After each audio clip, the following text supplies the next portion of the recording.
Hey guys, this week's one dumbbell workout. We're in week 5 now. My goodness. So if you have one dumbbell here, this is a strength training workout you can do in the luxury of your own home. So it's designed to be done in pairs.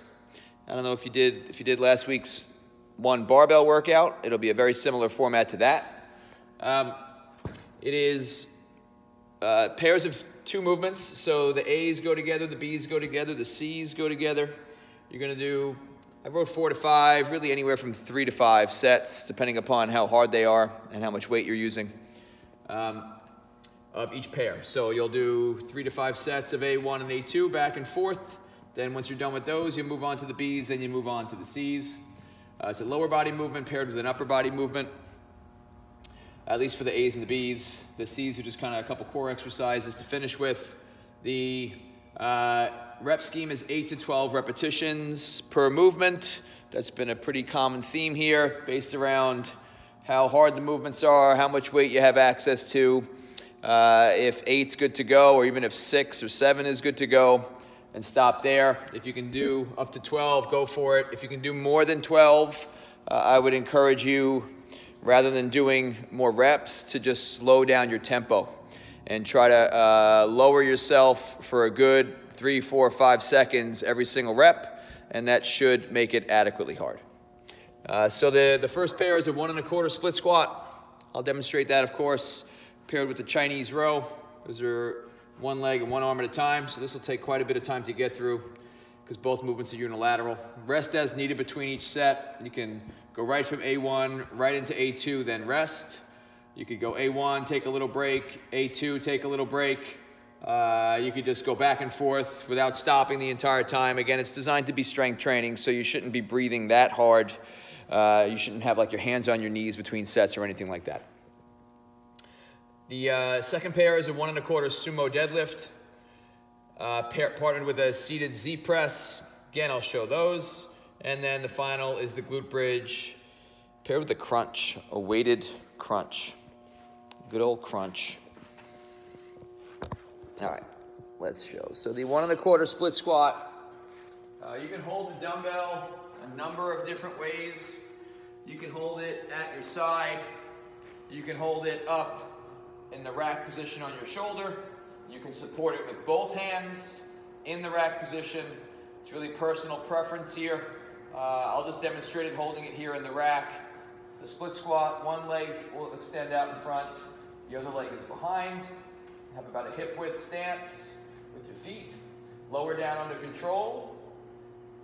Once that back knee hits the floor, you're gonna start to come back up. This is the quarter portion, so you come back up a quarter of the way, lower back down under control, and then press all the way up to full extension. So I'll do 1 more rep, about 3 or 4 seconds down. Back knee kisses, quarter of the way up, lower back down, all the way back up to the top, okay? On the descent, the goal is to try to keep that back leg as straight as possible for as long as possible. Eventually, of course, it'll have to start to bend, but try to delay that as long as you can, and really try to prioritize putting most of your weight in your front leg the entire time. Those are really, really hard. The Chinese row, the dumbbell starts on the ground. You're gonna split your stance. So if I'm gonna be working my right arm, my right leg will be kicked back slightly, just stagger it. You're gonna take your opposite arm, your non-working arm, and rest it on top of your thigh, just for support. Back remains flat. Pretty athletic stance here, so about shoulder width with the feet. And then the Chinese row entails starting with the dumbbell on the ground here, and you're gonna keep an overhand grip and pull the elbow nice and high, keeping that overhand grip the entire time. So rather than the normal row, where we'll typically squeeze the dumbbell back towards our hip, now we're gonna be pulling it up basically into our armpit, okay? Minimizing the amount of trunk rotation that takes place. So I start here, throw the elbow high and outside nice and hard, lower it back down under control, and repeat. So it's a nice hard pull. And depending upon how heavy the dumbbell is for you, anywhere from 8 to 12 reps per arm.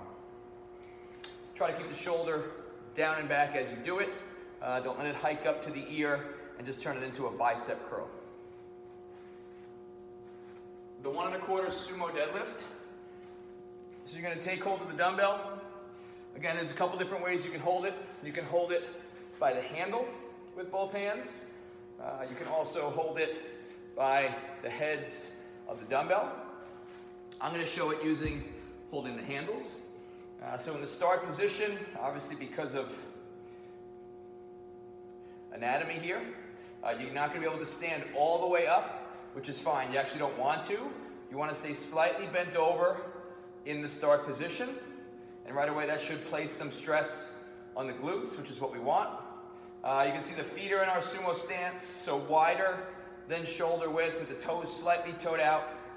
You're gonna sit down into a deadlift, so hinge and sit the butt as far back as you possibly can, as you lower as low as you possibly can, come back up 1/4 of the way, lower back down, and then stand back up to that slightly bent over position.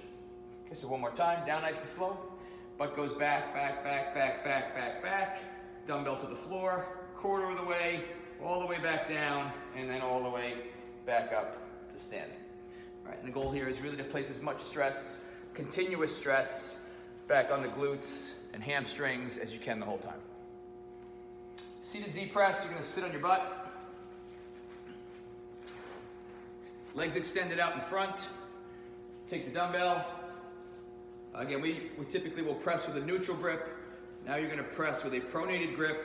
So palm facing forward, opposite arm, just place it out to the side or on your hip for support.